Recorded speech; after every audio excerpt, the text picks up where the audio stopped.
Gracias, ¿eh?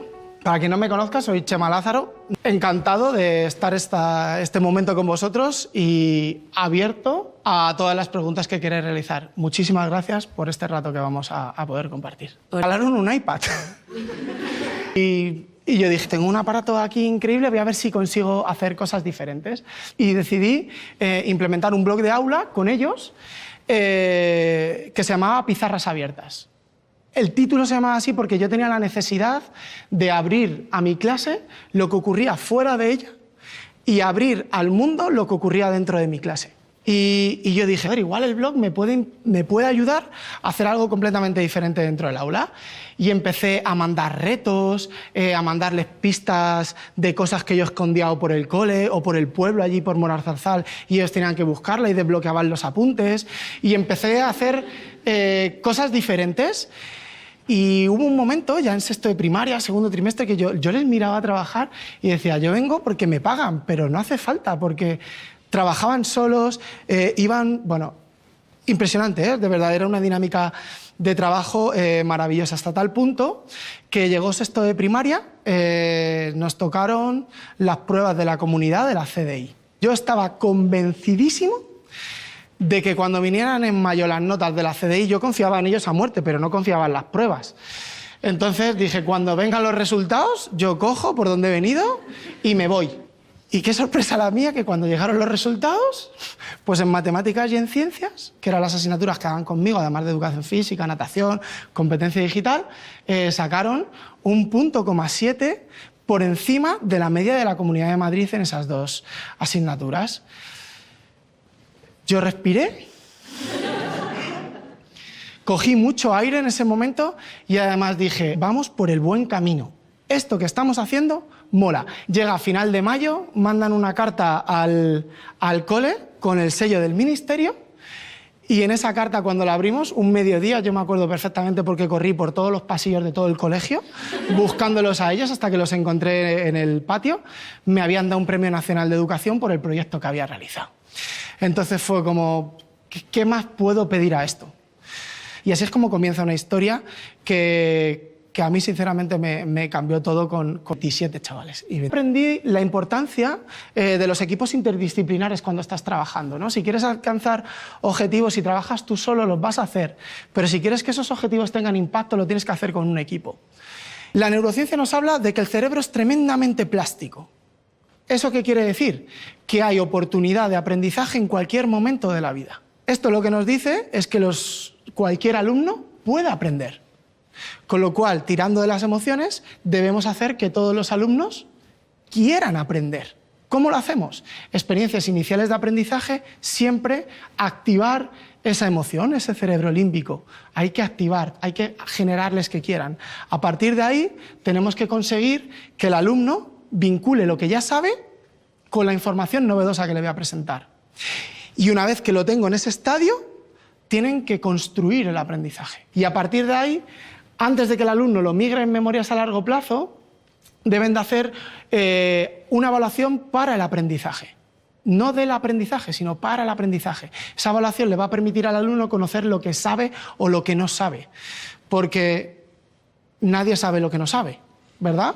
Has tenido esa evidencia de lo que no sabías, con lo cual no has podido reforzarlo. Una vez que el alumno tiene esa evaluación formativa, continuamos y consolidamos los aprendizajes. Y esa consolidación al cerebro le encanta hacerla multisensorialmente. Esto es muy fácil de entenderlo, lo multisensorial. El cerebro aprende mucho mejor cuando ancla las actividades a través de un montón de actividades diversas y variadas. Y a partir de ahí, ancla y fija los aprendizajes en las memorias a largo plazo. Esto es lo que nos dice la neurodidáctica. ¿Qué es importante hacer? Siempre generar vínculos emocionales dentro del aula. Siempre. Funciona mucho mejor cuando yo tengo un vínculo emocional con los alumnos, porque ellos tienden a dar respuesta a esa emoción que uno va generando dentro del aula. Y a partir de ahí, tú ir haciendo pequeños experimentos de si las pruebas que vas implementando dentro del aula van funcionando o no lo van haciendo. En resumidas cuentas, y como aspecto súper relevante, pasar de una cultura de la opinión a una cultura de los hechos y las certezas de lo que funciona y de lo que no funciona dentro del aula. ¿Os acordáis de la frase que había encima de la pizarra? No. ¿No? ¿Equivocarse? No, crecemos... No sé. ¿Tú te acuerdas? Es el principio de aprender. Equivocarse es el principio de aprender. Yo no me daba cuenta, pero con esta frase incitaba a mis alumnos a que pensaran que el error forma parte del aprendizaje. Y esto es un término clave dentro de la mentalidad de crecimiento. Entender que el error es una oportunidad de mejora. En estos estudios, no sé si lo conocéis, ¿os suena mentalidad de crecimiento? Personas que tienen mentalidad fija. Y la mentalidad fija básicamente asocian todo el éxito de las cosas que les ocurren a variables intrínsecas, a sus capacidades. Es decir, soy listo, soy tonto. Se me da bien, no se me da bien. Soy capaz, no soy capaz. ¿Sí? Esto yo, por ejemplo, ahora como padre podría fomentarlo en mi hijo cuando hace algo bien con la bicicleta y le digo, cariño, qué listo eres. Y él dice, o sea, que cuando lo hago mal es que soy tonto. ¿No? Es lo que me estás viniendo a decir. Esto genera una mentalidad fija que a la hora de enfrentarse a los retos es mucho más complicado hacerlo porque pone en tela de juicio la autoestima y el autoconcepto del que lo está realizando. Sin embargo, las personas que tienen mentalidad de crecimiento, los retos los abrazan como oportunidades. ¿Sí? Entonces ven en el reto una capacidad de mejora. Ven en la corrección, en el feedback, la oportunidad de construir mejor lo que estaban haciendo. Ven además que los logros colectivos son una oportunidad de él para crecer junto con los demás. Y esto dentro del aula es maravilloso porque las aulas no se convierten en espacios de competición, sino que se convierten en espacios de cooperación, de co-creación, en el que si yo soy mejor, mis iguales son mejores. Y si los que me rodean a mí son mejores, yo voy a ser mejor. ¿Y eso, sabéis en qué se traduce? En la creación de un autoconcepto súper potente en el alumno de cara con él y para la tarea. Entonces, la mentalidad de crecimiento fundamentalmente la vamos a desarrollar reconociendo en nuestros alumnos no tanto los resultados, sino el trabajo, el esfuerzo de la perseverancia y la voluntad durante todos los procesos. Esto un entrenador lo hace de cine. A mí mi entrenador de la Pisti no me premia por nadar rápido. Me premia por el esfuerzo que yo hago en todas las series y como resultado termino nadando rápido, pero el aliento me lo da en el proceso y es lo que a mí me permite perseverar en el tiempo. Y eso es una de las grandes cosas de las que nos habla la mentalidad de crecimiento. Y pasamos de una cultura del esfuerzo, que es un valor, a una cultura de la perseverancia, que es una actitud que se puede entrenar y se puede trabajar.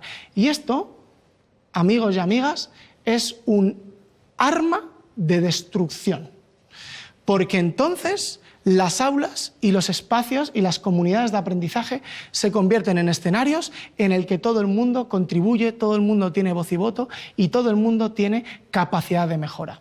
Carol Dweck habla de un término que sería precioso que os lo consiguiera hackear y os lo llevarais, es que habla del poder del todavía. Y cuando llega Lucía y me dice, es que no sé hacer esto. Yo le digo, Lucía, todavía. Todavía. Vamos a trabajar, vamos a desarrollarlo. Yo te voy a acompañar. Ahora tú tienes que dar la mejor versión de ti misma y verás cómo lo consigues. Yo te voy a generar todo el ecosistema para que eso se desarrolle. Y esto no lo confundáis con un mensaje de Mr. Wonderful. ¿Sí?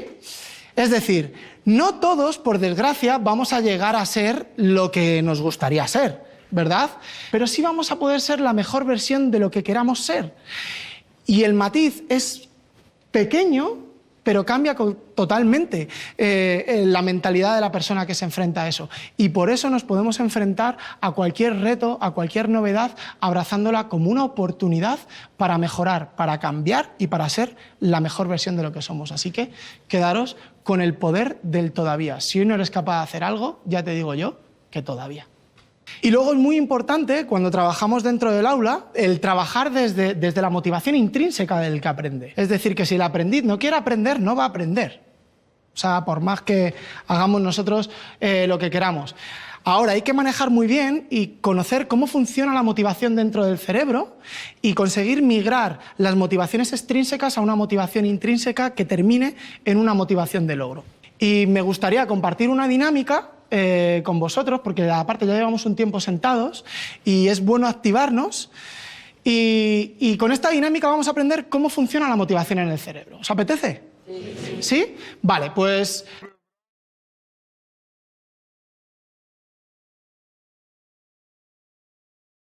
¿Qué tal os sentís? ¿Bien?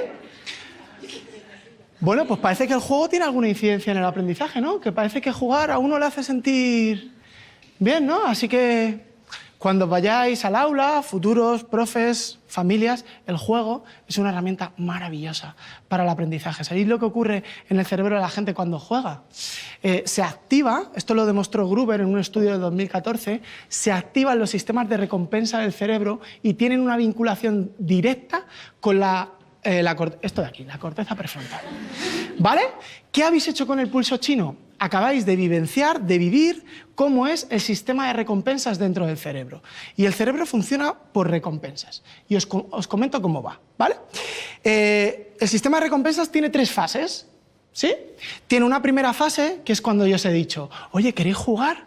Y habéis hecho, bueno, si no, vamos a jugar. Se genera un deseo. Y ese deseo se da en toda la región de nuestro cerebro límbico, ¿vale? En toda el límbico, lo que es la nuez. Y ahí se activa un órgano muy chiquitito que tiene una gran relevancia en el aprendizaje. Se llama la amígdala. Bueno, concretamente las amígdalas, porque son 2. Esa amígdala se excita, ¿vale? Se pone a tope, y empieza a liberar una cantidad ingente de neurotransmisores. Un montón. Todos los que terminan en ina. Todos los que os imaginéis. Pero hay uno específico que conecta el límbico con el prefrontal, que es la dopamina. Entonces hay una invasión de la dopamina a la corteza prefrontal. Y aquí se inicia la segunda fase, que es la fase de la acción, la que habéis puesto en juego para poder desarrollar el pulso, para poder vencer al compañero o la compañera que tenéis enfrente. Y habéis puesto en juego todas y cada una de vuestras funciones ejecutivas. ¿Alguien de aquí no ha inhibido un impulso? ¿Sí? ¿No habéis tenido una automotivación por venga, voy a ver si... ¿Sí? ¿Ha habido un autocontrol emocional cuando vas perdiendo 2-0, estás a punto de perder la partida, ¿verdad? Hay una organización, planificación de las acciones, ¿verdad? Yo voy organizando a ver cómo puedo hacerlo y en función de eso planifico y ataco, ¿verdad? Hay una flexibilidad cognitiva, porque yo tenía pensado una acción determinada y cómo el compañero juega me hace cambiar a mí y ponemos todas esas funciones ejecutivas en el juego. Y hay un momento en el que le revientas el dedo y se lo revientas. Y ahí viene la tercera fase, que hay un retroceso en el sistema límbico.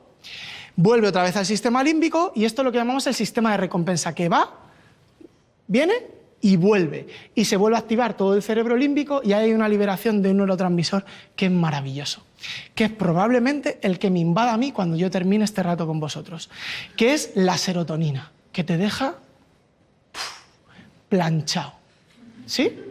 Es decir, que en cualquier experiencia de aprendizaje o no, hay que generar un deseo, debe llevar implícita una acción en el que el alumno sea agente de su propio proceso de aprendizaje, esté activo y, por último, que esto se nos olvida muchas veces, obtenga una satisfacción en la tarea. ¿O a alguno de vosotros y de vosotras os gustan las cosas que se os dan mal? Pues a los alumnos tampoco. ¿Sí? Nos gustan las cosas que se nos dan bien. ¿Esto qué implicaciones tiene didácticas?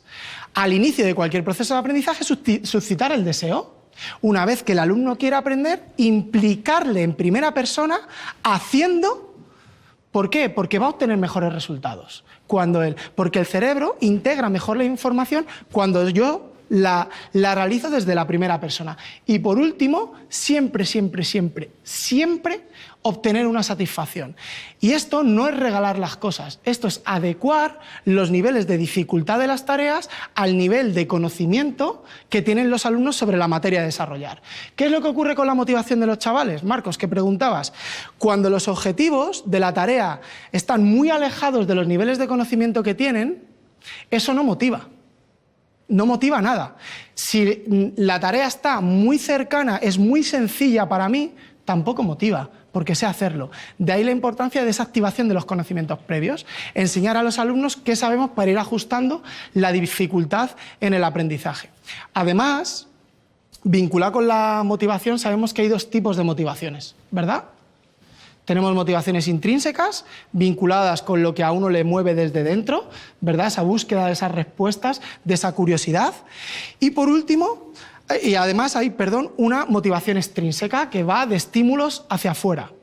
No hay ninguna mejor que otra, ¿vale? Sino que depende de en qué fase del aprendizaje necesitamos una tipología de motivación u otra, ¿vale? Lo que sí es interesante es que si queremos aprendizajes significativos en nuestros alumnos, debemos de hacerlo desde la relevancia, desde los para qué, desde el por qué. Y además, y te doy una pincelada importante, la motivación funciona con variables. Hay variables que nos hacen estar más o menos motivados. Principalmente hay dos tipologías de variables. Unas variables que son contextuales y otras variables que son personales. Dentro de las contextuales tendría que ver todo lo que el alumno relaciona con el entorno. ¿Qué encontramos aquí? Al profe, a los compañeros, a la tarea, a mi cole. ¿Qué nos dice esto? Que cuando yo tengo un vínculo emocional con mi profe, mi motivación de cara a la tarea es mayor. Cuando yo estoy con mis compañeros y tengo unos climas socioemocionales positivos dentro del aula, mi motivación de cara a la tarea es mayor. Y esto además, por ejemplo, los hermanos Johnson & Johnson lo estudiaron en un estudio y vieron que cuando los chavales trabajan cooperativamente dentro del aula, no solo obtienen mejores resultados a nivel académico, sino que están más motivados de cara a la tarea. Y esto nos da una respuesta muy bonita de que el cerebro es un órgano social y aprende en interacción unos con otros. Con lo cual, fomentar esos aprendizajes con los iguales se antoja una necesidad bastante importante dentro del aula. Y además, hay otras variables que son las personales. Y estas son muy importantes porque para estar motivado frente a la tarea, yo por un lado tengo que poder desarrollar la tarea, tengo que tener conocimientos, habilidades y destrezas y además tengo que querer. ¿Cómo lo podemos hacer? Generando emociones agradables vinculadas al aprendizaje. Si sabemos que algo le encanta al cerebro, es cuando asociamos el placer a una tarea. El cerebro automáticamente tiende a replicar situaciones similares en las que puedo hacer tareas parecidas. Sin embargo, si la tarea que yo hice ha sido súper dolorosa, como Fuencis la hizo conmigo en matemáticas en el cole, pues tiendo a decir, pues es que yo las mates no, y genero ahí un vínculo que no me permite acceder a cosas. Por eso sufrí tanto, esto es un secreto, sufrí tanto con toda la parte de estadística en la carrera, ¿vale? Sufrí un montón porque mi autoconcepto estaba debilitado. Y esa es otra de las partes, no solo generar las emociones positivas, agradables, sino construir un autoconcepto sólido del alumno frente a la tarea. Y ahí, sin duda, el alumno se enfrenta motivacionalmente a la tarea y, como veis, está muy vinculado con la parte de la mentalidad de crecimiento, la mirada del maestro, y todo esto hace que los alumnos tengan una motivación de logro para la tarea y desarrollen una función ejecutiva de la perseverancia para alcanzar esos objetivos a largo plazo que muchas veces tanto les cuesta alcanzar en esta era de sobreestimulación, que todo es ahora, inmediatamente y ya. En la universidad lo que hemos hecho es inspirarnos en la serie Por 13 razones, y les mandamos una cinta el día de antes a los alumnos para que escuchen sobre lo que va a tratar la clase del día siguiente. Y eso al cerebro le encanta. ¿Sabéis también qué le encanta? Las narrativas. ¿Os acordáis de esos profes que tenían esa capacidad de darte esa clase magistral que te iba llevando, que te iba trayendo, que te iba conduciendo hacia un espacio completamente mágico? Eso al cerebro le encanta. Se activa por completo. Le encanta todo lo que tiene que ver con lo no rutinario. Si el cerebro prevé lo que va a ocurrir, no le pone. Dice, bueno, ya sé lo siguiente que va a hacer es mandarnos corregir. Lo siguiente que va a hacer es vamos a hacer una tarea por parejas. Y el cerebro hace y baja en picado y no le gustan esa tipología de acciones. Le encanta, por ejemplo, el juego. Cuando los alumnos están en entorno de juego, ese cerebro se activa, se consolida y además se pone en comunicación y en coordinación con otros cerebros. Le encanta también, por ejemplo, la cooperación. Los cerebros están mucho más activos cuando trabajan unos con otros, interconectados. Cuando tengo que consolidar el trabajo lo haré de forma individual, pero en las fases iniciales de aprendizaje es muy importante que trabaje unos con otros. ¿Qué más le encanta al cerebro? Las disonancias cognitivas. Esas cosas que tendrían que estar, pero de repente no están. Algo que le genera un clac, algo que dice, pero ¿cómo eso puede ocurrir ahí? ¿Conocéis las obras de Escher?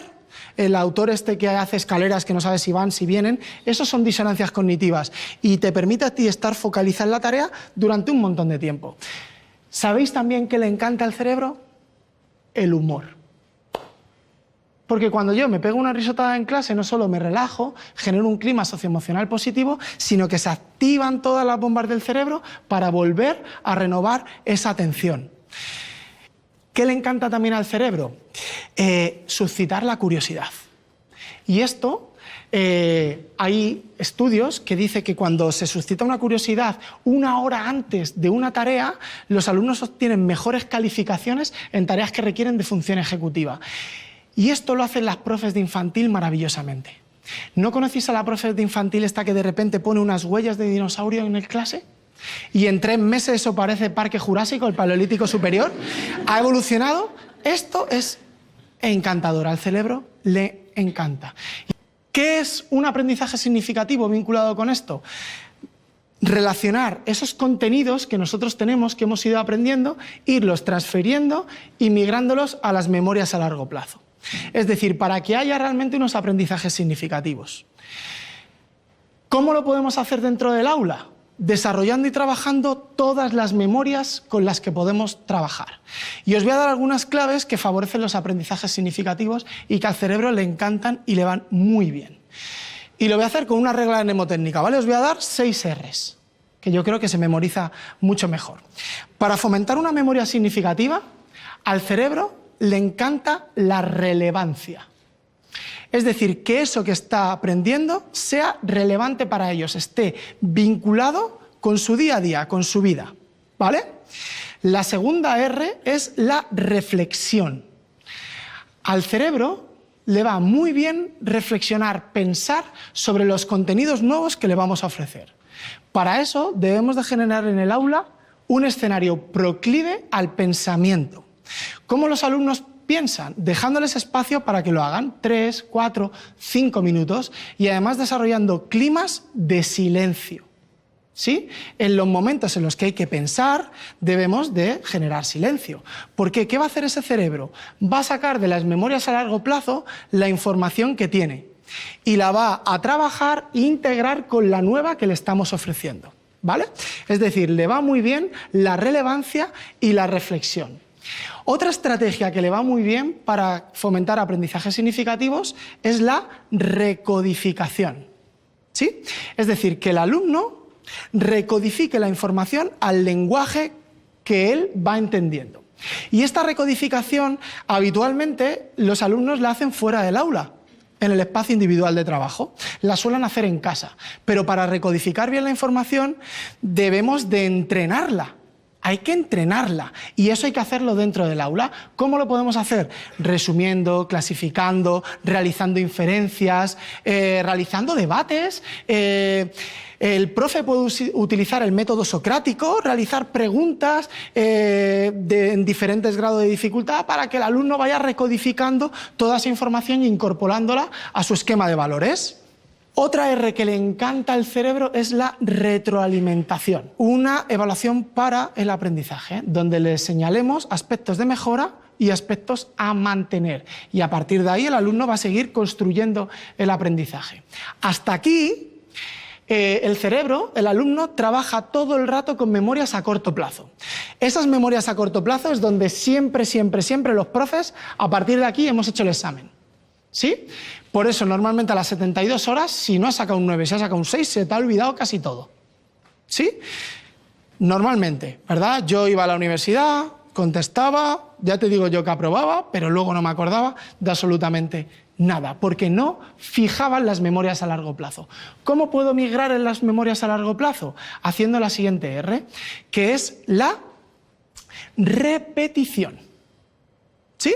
¿Y cómo repetimos? A través de todas las memorias. Y hacemos una repetición variada, donde los alumnos debaten, donde los alumnos hacen rutinas y destrezas de pensamiento, utilizan mapas conceptuales, utilizan líneas del tiempo. Y esa repetición variada lo que hace es generar unas redes neuronales súper complejas y ancladas en esas memorias a largo plazo. Cuando el alumno tiene que evocar información, fijaros qué de canales tiene para poder recuperar esa información que tiene. Y por último, y súper importante, la última R, hay que repasar. Esto es importantísimo, ¿vale? Y en el repaso debe ser un repaso sistemático del aprendido. ¿Me explico? Nadie aprende a abrocharse los cordones en un día 30 veces, ¿verdad? Sino que tú te abrochas los cordones, mañana otra vez, a los 3 días te los vuelves a abrochar, a los 8 días te los vuelves a abrochar y eso te hace una práctica continuada en el tiempo. Hay que hacer lo mismo en el aula. Damos un bloquecito de contenidos, mi hijo está estudiando algo, una pequeña prueba, 3, 4 preguntitas muy relacionadas con el contenido y el alumno va consolidando esos aprendizajes en base a los conocimientos ciertos que va desarrollando y eso hay una vinculación directa con los aprendizajes significativos dentro del aula. Entonces es más difícil que se dé la fórmula del olvido que tanto nos preocupa a los profesores y tanto les preocupa a los estudiantes. Y me encantaría terminar con una anécdota que es extrapolable a las familias y a cualquier educador y es permitir que nuestros alumnos jueguen su partida, ¿no? Algo que hemos hecho mucho tiempo es pensar que todos los alumnos tienen las mismas cartas en el mismo momento, ¿no? Que todos tienen una cantidad de cartas desarrolladas. Y lo que realmente debemos de permitirles es no tanto que todos saquen las mismas puntuaciones con las cartas que tienen, sino que cada uno de ellos juegue sus cartas de la mejor manera posible. Y sobre todo, no poner nunca, jamás, ningún techo a nadie. No decir ninguna frase de este alumno no va a llegar a no sé dónde, este va a ser incapaz de hacer no sé qué, sino todo lo contrario. De verdad, yo te voy a acompañar con todo mi amor, todo mi cariño, todo el respeto que te tengo y vas a conseguir sacar lo mejor de ti. En el tiempo en el que lo hagas, me da igual. Esto es muy largo. La vida no es una ola. La vida es una serie de olas que debemos de aprender a surfearlas, adaptarnos y disfrutar de cada momento que nos vamos deslizando con las personas que queremos hacerlo. Así que muchísimas gracias por el rato que hemos compartido y espero y deseo y sueño que os vayáis diferente a como vinisteis porque yo me voy así. Muchísimas gracias.